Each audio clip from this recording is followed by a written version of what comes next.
শুধুমাত্র একটা বিষয়ে দুই তিনটা কথা আপনাদের সামনে উপস্থাপন করব যে রাষ্ট্র রাজনীতি, এটা হলো আমার আজকের আলোচনার বিষয়। আমি বলতে চাই আজকের আধুনিক যুগের একটা রাষ্ট্র এবং রাজনীতি কিভাবে পরিচালিত হতে পারে, এই প্রশ্নের জবাব একমাত্র ইসলাম ধর্মের কাছে আছে। এই প্রশ্নের জবাব হিন্দু ধর্মের কাছে নাই, এই প্রশ্নের জবাব বৌদ্ধ ধর্মের কাছে নাই, এই প্রশ্নের জবাব খ্রিস্ট ধর্মের কাছে নাই, এই প্রশ্নের জবাব ইহুদি ধর্মের কাছে নাই। কোন ধর্মের কাছে আধুনিক যুগের রাষ্ট্র ব্যবস্থা কিভাবে চলবে এই প্রশ্নের কোন সদুত্তর নাই। এটা শুধুমাত্র আমাদের বলার জনের কথা নয়। আমি পয়েন্ট আকারে বলি, এক নম্বর পয়েন্ট বলবো, দেখেন একটা রাষ্ট্র যদি পরিচালনা করতে হয় সেই রাষ্ট্রের জন্য সবচেয়ে বেশি সর্বপ্রথম যেটা জরুরি সেটা হলো রাষ্ট্রের একটা অর্থনৈতিক সুন্দর বন্দোবস্তের প্রয়োজন আছে নাই? আছে নাই? রাষ্ট্র যারা পরিচালনা করবে, একটা সরকার, একটা রাষ্ট্র ব্যবস্থা তার সফলতা ব্যর্থতা নির্ভর করে সেই রাষ্ট্র ব্যবস্থার অর্থনৈতিক বন্দোবস্তের উপর। আলহামদুলিল্লাহ, একটা রাষ্ট্র কিভাবে সুন্দর অর্থনৈতিক বন্দোবস্ত করতে পারে এই প্রশ্ন যদি আমি সবগুলো ধর্মের কাছে করি, হিন্দু ধর্মাবলম্বীরা তোমরা বলে দেখি তোমাদের ধর্মের গ্রন্থ গীতার রেফারেন্স দিয়ে যে ধর্মের রাষ্ট্রের মধ্যে অর্থনৈতিক ব্যবস্থা কি চলতে পারে তোমাদের ধর্মে কি বলা আছে? বৌদ্ধরা বলো ত্রিপিটক থেকে রেফারেন্স দিয়ে তোমাদের ধর্মগ্রন্থে কি বলা আছে? খ্রিস্টানরা বলো তোমাদের কিতাব ইনজিলের রেফারেন্স দিয়ে রাষ্ট্রের অর্থ ব্যবস্থা কিভাবে চলবে তোমাদের ধর্মগ্রন্থে কি বলা আছে? ইহুদিরা বলো তোমাদের ওল্ড টেস্টামেন্ট তাওরাত কিতাবের রেফারেন্স দিয়ে রাষ্ট্রের অর্থ ব্যবস্থা কিভাবে চলবে রেফারেন্স দাও। তাদের কাছে এই প্রশ্নের কোনো জবাব নাই। আপনি যদি ইসলামের কাছে জিজ্ঞাসা করেন, মুসলমান তোমরা বলো দেখি, ইসলাম তুমি বলো দেখি রাষ্ট্রের অর্থ ব্যবস্থা কিভাবে পরিচালিত হতে পারে, এই প্রশ্নের জবাব ওপেন চ্যালেঞ্জ দিয়ে আমি বলতে পারি। শুধু বলার কথা নয়, অনেক হিন্দু বৌদ্ধ খ্রিস্টানরা আমাদের এই কথাগুলো শুনবে, সেটা জেনে আমি তুলনামূলক ধর্মতত্ত্বের বিশ্লেষণ করতে গিয়ে এটা ওপেন চ্যালেঞ্জ করলাম। ইসলাম বলতে পারবে একটা রাষ্ট্রের অর্থনৈতিক বাজেট কিভাবে পরিণত হয়, সেই বাজেটের রেভিনিউ কালেকশন কোন কোন খাত থেকে হবে, এক্সপেন্ডিচারের খাত কি কি হবে, রাষ্ট্রের আয়ের উৎস কি হবে, রাষ্ট্রের ব্যয়ের খাতগুলো কি হবে, সুস্পষ্টভাবে আল্লাহর কোরআন এবং আমার নবীর হাদিস থেকে প্রমাণ সহ যে কোনো আধুনিক রাষ্ট্রের সর্বোচ্চ চমৎকার বাজেট কোরআনের আলোকে আমরা প্রণয়ন করে দেখাতে পারবো। হিন্দুরা তারা গীতার আলোকে পারবে না, বৌদ্ধরা ত্রিপিটকের আলোকে পারবে না, খ্রিস্টানরা নিউ টেস্টামেন্টের আলোকে পারবে না, ইহুদিরা ওল্ড টেস্টামেন্টের আলোকে পারবে না। কেন পারবে না? কারণ তাদের ধর্মগুলোর মধ্যে রাষ্ট্রীয় বাজেট প্রণয়নের কোন মূলনীতি আলোচনা করেই নাই। মুহতারাম হাজিরিন, দ্বিতীয় একটা উদাহরণ দিয়ে আমি আপনাদের সামনে, আপনারা বলেন একটা রাষ্ট্রের জন্য তার রাষ্ট্রের প্রধান নির্বাচন করাটা জরুরি কিনা? বুঝেন না এই কথা? রাষ্ট্রপ্রধান কে হবে? রাষ্ট্র কি একজন প্রধান ছাড়া, পরিচালক ছাড়া চলতে পারবে? কোন একটা প্রতিষ্ঠান তার প্রধান পরিচালক ছাড়া চলতে পারে? একটা মাদ্রাসা চলতে হলে মুহতামিম লাগে একজন, একটা স্কুল চলতে হলে একজন হেডমাস্টার লাগে, একটা কলেজ চলতে হলে একজন প্রিন্সিপাল লাগে, একটা বিশ্ববিদ্যালয় চলতে গেলে একজন চ্যান্সেলরের প্রয়োজন হয়। যে কোনো একটা ক্ষুদ্র প্রতিষ্ঠান পরিচালনা করতে গেলেও পরিচালকের প্রয়োজন আছে না নাই? রাষ্ট্র লক্ষ কোটি মানুষকে নিয়ে চলবে একটা প্রতিষ্ঠান, এই প্রতিষ্ঠানের একজন প্রধান ব্যক্তি হওয়ার, নির্বাচন করবার প্রয়োজন আছে না নাই? সেটা যেই নামেই হোক, কোন দেশে তাকে প্রেসিডেন্ট বলবে, কোন দেশে তাকে রাজা বলবে, কোন দেশে তাকে বাদশা বলবে, কোন দেশে তাকে কিং বলবে, যেটাই বলা হোক না কেন রাষ্ট্রপ্রধান একজন প্রয়োজন আছে না নাই? তাহলে একটা রাজনৈতিক ব্যবস্থা যদি পরিচালনা করতে হয়, আমি সবগুলো ধর্মের কাছে প্রশ্ন রাখলাম, ইসলাম ধর্ম, হিন্দু ধর্ম, বৌদ্ধ ধর্ম, ইহুদি ধর্ম, খ্রিস্ট ধর্ম, সবগুলো ধর্মের কাছে আমাদের স্পষ্ট প্রশ্ন হলো, তোমরা বলো দেখি যে তোমাদের ধর্ম অনুযায়ী রাষ্ট্রপ্রধান নির্বাচন করার কি ফর্মুলা তোমাদের ধর্মে আছে? আমি তোমাদের চ্যালেঞ্জ দিলাম, তোমাদের ধর্ম থেকে রাষ্ট্রপ্রধান নির্বাচন করার ফর্মুলা দাও। আমার এই চ্যালেঞ্জ আকাশে বাতাসে ধ্বনিত প্রতিধ্বনিত হতে থাকবে।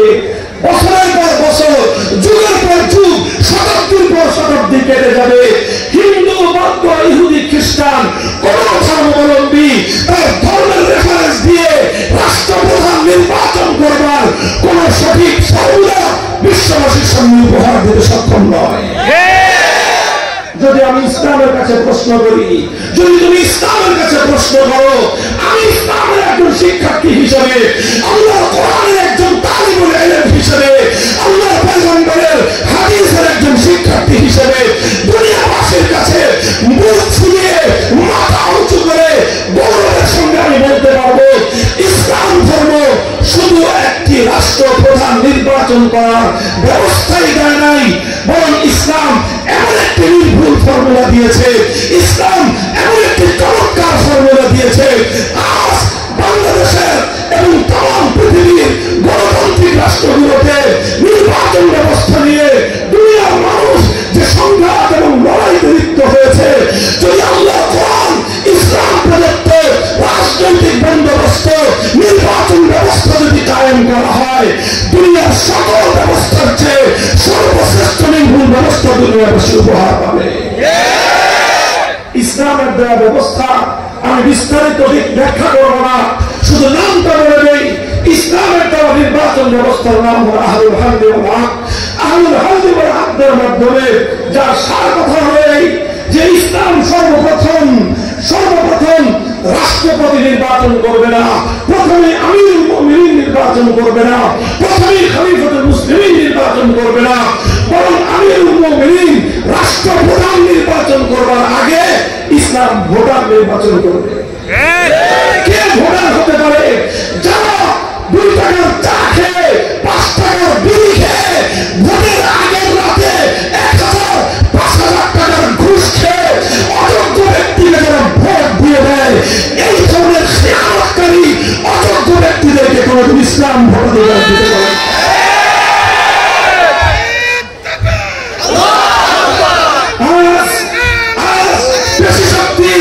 বেশি শক্তির চতুর্দিকে ছড়াছড়ি, সন্ত্রাসবাদের ছড়াছড়ি, কালো টাকার ছড়াছড়ি, কালো টাকা দিয়ে আজ দেশের ভোটারদের মাথা ক্রয় করা হয়, সন্ত্রাসের মাধ্যমে ভোটারদেরকে জিম্মি করা হয়, কালো টাকার মাধ্যমে, সন্ত্রাসের মাধ্যমে, বেশি শক্তির মাধ্যমে জনতার রায়কে চিন্তাই করা হয়।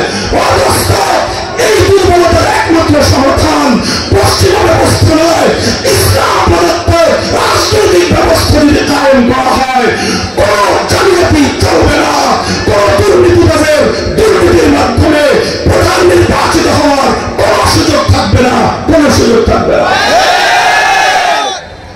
আরেকটা উদাহরণ দেই, মুহতারাম হাজিরিন, আমি আপনাদেরকে জিজ্ঞাসা করি, যে কোনো ধর্ম অনুযায়ী রাষ্ট্র পরিচালিত হোক, যদি তর্কের খাতিরে আমরা ধরে নিলাম, ঠিক আছে হিন্দু ধর্ম অনুযায়ী রাষ্ট্র চলবে, তর্কের খাতিরে ধরে নিলাম বৌদ্ধ ধর্ম অনুযায়ী রাষ্ট্র চলবে, তর্কের খাতিরে ধরে নিলাম হিন্দু বা খ্রিস্ট ধর্ম অনুযায়ী রাষ্ট্র পরিচালিত হবে, যদি ধরে নেই তাহলে অথবা ইসলাম ধর্ম অনুযায়ী রাষ্ট্র চলবো, আপনারা আমাকে একটা প্রশ্নের জবাব দেন, যেই ধর্ম অনুযায়ী রাষ্ট্র চলবে ওই রাষ্ট্রে অন্যান্য ধর্মাবলম্বীরা থাকবে কি থাকবে না?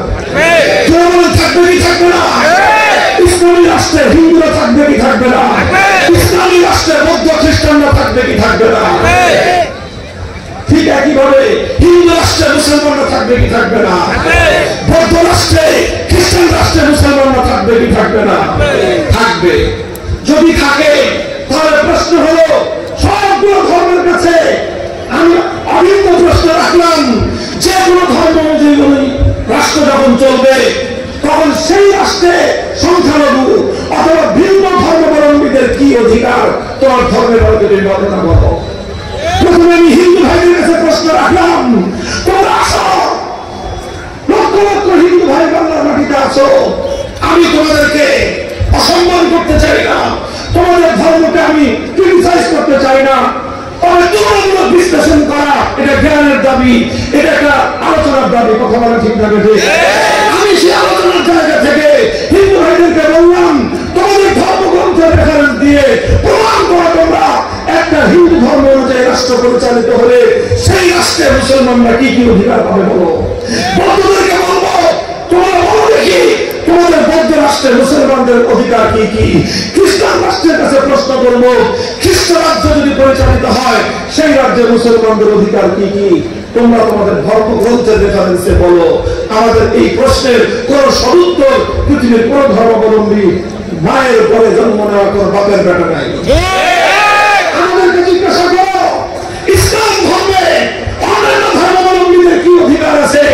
আলহামদুলিল্লাহ, প্রশ্ন করতে দেরি আমার নবী মুহাম্মদ আরবি সাল্লাল্লাহু আলাইহি ওয়াসাল্লামের জীবন আদর্শ থেকে, নবীর হাদিস থেকে উদ্ধৃতি সহ আমরা সারা বিশ্ববাসীর সামনে বলে দিবেন, লাহুম মা লানা ওয়া আলাইহিম মা আলাইনা, আল খামরু লাহুম কাল খামরি লানা ওয়াল খিনজিরু লাহুম কাশ-শাতি লানা।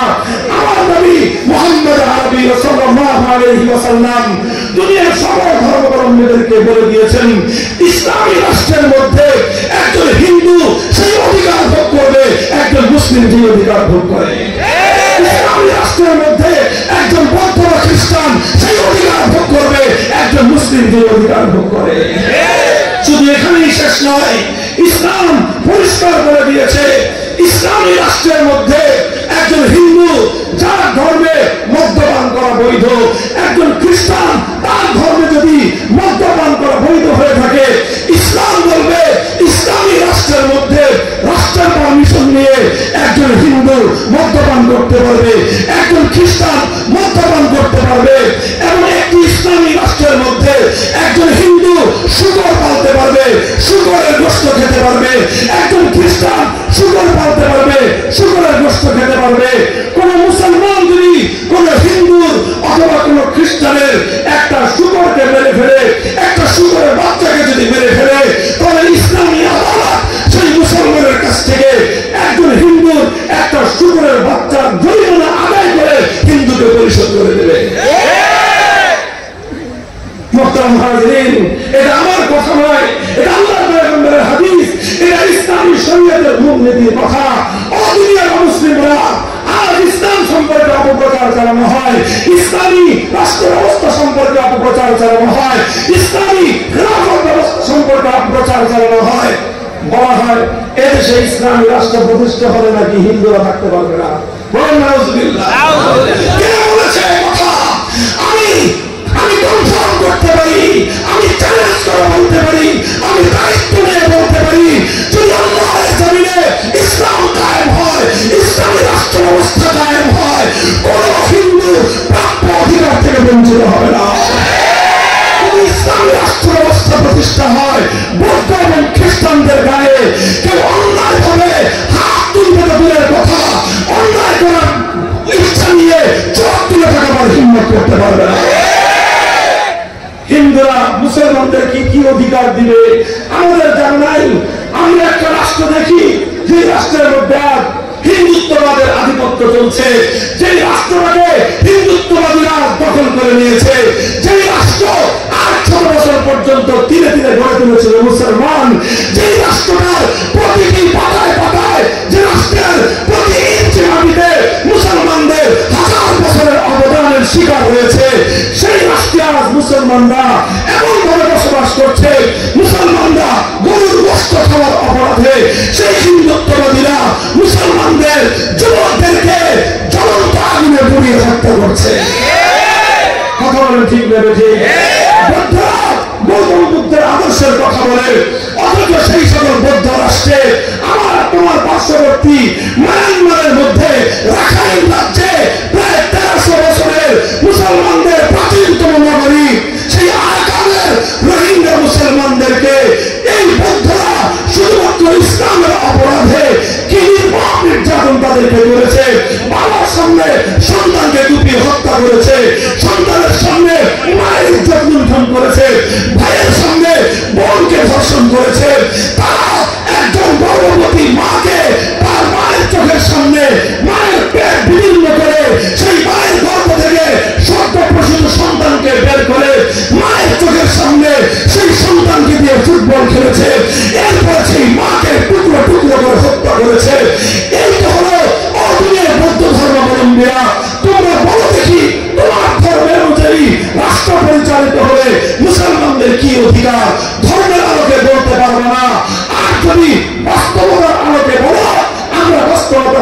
দেখি শুধু ইসলাম গ্রহণ করবার অপরাধে 18 লক্ষ মুসলমান আজ তাদের 1300 বছরের প্রাচীনতম জনপদ আরাকান থেকে তারা নির্বাসিত হয়ে আছে। কথা বলেন ঠিক না বেশি? আমি বেশি লম্বা কথা বলবো না, আমি আসলে কথাই বলতে চাই। ইসলাম এমন একটা রাষ্ট্র ব্যবস্থা উপহার দিয়েছে, ইসলাম এমন একটা রাজনৈতিক বন্দোবস্ত উপহার দিয়েছে। আজ সারা দুনিয়ার সকল মানব প্রচিত তন্ত্রমন্ত্র যেখানে ফেইলুয়ার হয়ে গিয়েছে, মানব প্রচিত তন্ত্রমন্ত্র সব ব্যর্থতায় পর্যবসিত হয়েছে। তাম পৃথিবীর আগামী বিশ্বের মানবতার মুক্তির একমাত্র নিশ্চয়তা হল ইসলাম। মোহতারাম হাজিরিন, আজ গণতন্ত্র মুখ থুবড়ে পড়েছে। সমাজতন্ত্রের স্লোগান তোলা হয়েছিল, সমাজতন্ত্রের জন্য লক্ষ লক্ষ কৃষক শ্রমিক মেহনতি মানুষ তারা জীবন দিয়েছিল। আজ সেই সমাজতন্ত্র একটা ভোটাবাদী তন্ত্রে পরিণত হয়েছে। গণতন্ত্রের কথা বলে দেশের সম্পদ চুরি করে লুটেরা এক দেশের সম্পদ গরিবের সম্পদ লুটপাট করে বিদেশে নিয়ে বেগম পাড়া বেড়েছে। মোহতারাম হাজিরিন, আল্লাহর কসম খেয়ে বলি, গণতন্ত্র দুনিয়ার মানুষকে মুক্তি দিতে পারে নাই, সমাজতন্ত্র দুনিয়ার মানুষকে মুক্তি দিতে পারে নাই, সমাজতন্ত্র কমিউনিজম সমাজতন্ত্র মানুষকে মুক্তি দিতে পারে নাই। এই তাম পৃথিবীর সমস্ত রাজনৈতিক ব্যবস্থা ব্যর্থ প্রমাণিত হওয়ার পর ও দুনিয়ার মানুষ আজ পঙ্গপালের মতো ছুটে আসছে। এবং আল্লাহ কসম খেয়ে বলি, এই মুক্তি পাগল মানুষ যদি সত্যিকার শান্তির সামিয়ানা খুঁজে পেতে চায়, একমাত্র ব্যবস্থা কোরআন, একমাত্র ব্যবস্থা হল ইসলাম। কথা বলেন ঠিক না বেঠিক? মোহতারাম হাজিরিন, আমি আরেকটা পয়েন্ট আপনাদের কাছে বলি। বন্ধুগণ, লক্ষ্য করে দেখবেন, যদি রাষ্ট্র পরিচালনা করতে হয় অর্থনৈতিক বন্দোবস্তের প্রয়োজন আছে না নাই? আজ দুনিয়ার অর্থনৈতিক কার্যক্রম পরিচালনা করার জন্য একটা গুরুত্বপূর্ণ অনুষঙ্গ হলো ব্যাংকিং সিস্টেম। কথা বলেন ঠিক না বেঠিক? ব্যাংকিং সিস্টেম ছাড়া দুনিয়ার আন্তর্জাতিক লেনদেন হয়, ব্যাংকিং সিস্টেম ছাড়া ব্যবসা বাণিজ্যের লেনদেন করা সম্ভব, ব্যাংকিং সিস্টেম ছাড়া, ব্যাংকিং চ্যানেল ছাড়া কোন একটা প্রতিষ্ঠান চালানো সম্ভব। তার ব্যাংকিং সিস্টেম আজকের বর্তমান সময়ের অর্থনৈতিক কার্যক্রম, রাষ্ট্রীয় কার্যক্রম পরিচালনা করার জন্য ব্যাংকিং সিস্টেম অপরিহার্য একটা ব্যবস্থা। কথা বলা ঠিক না? তো ব্যাংকিং সিস্টেম যদি অপরিহার্য ব্যবস্থা হয়ে থাকে, তাহলে সবগুলো ধর্মের কাছে আমি প্রশ্ন রাখলাম, হিন্দুদের কাছে 100 কোটি হিন্দুদের রাষ্ট্র, ভারতের মতো রাষ্ট্র আছে, নরেন্দ্র মোদীর মতো কুখ্যাত মুসলমানদের হত্যাকারী, মুসলমানদের রক্ত রঞ্জিতকারী সেই গুজরাটের বসায় নরেন্দ্র মোদীর মতো প্রধানমন্ত্রী আছে, এত বিশাল রাষ্ট্র আছে। চায়নার কাছে দেশব্যাপী বৌদ্ধদের রাষ্ট্র আছে, খ্রিস্টানদের কাছে গোটা ইউরোপ এবং আমেরিকা আছে, ইহুদিদের কাছে ইসরায়েলের মতো রাষ্ট্র আছে। অইহুদি, অখ্রিস্টান, অবৌদ্ধ, অহিন্দু, তাম পৃথিবীর সমগ্র ধর্মাবলম্বীদের কাছে আমি একটা নতুন চ্যালেঞ্জ করলাম, তোমাদের ধর্মীয় রীতিনীতির আলোকে একটা ব্যাংকিং ব্যবস্থা তৈরি করে দেখাও। আমার দেশে দেখাতে হবে না।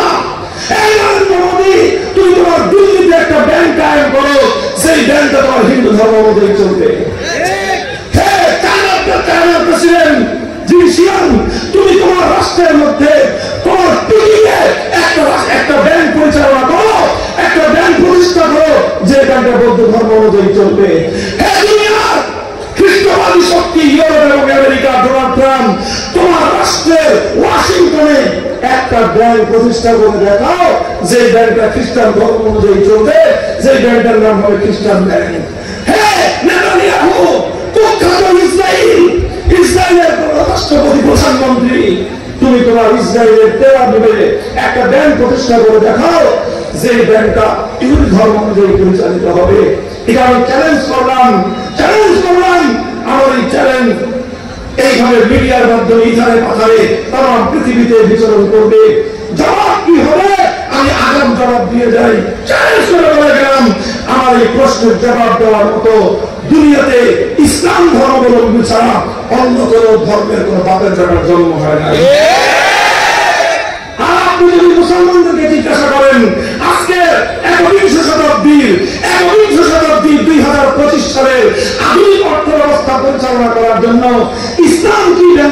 ব্যবস্থা দিয়েছে। এই প্রশ্ন তোমার করতে দেরি হবে, আমি স্পষ্ট জবাব দিব। ইসলাম যে ব্যাংকিং ব্যবস্থা তোমার প্রশ্নের পরে উপহার দিবে না। তোমার প্রশ্নের 70 বছর আগে তাম পৃথিবী জুড়ে ইউরোপ, আমেরিকা, এশিয়া প্রত্যেকটা মহাদেশের উন্নত শহরে ইসলাম এমন ব্যাংক প্রতিষ্ঠা করে দেখিয়েছে যেই ব্যাংকগুলো ইসলামী শরীয়তের আলোকে পরিচালিত হয়।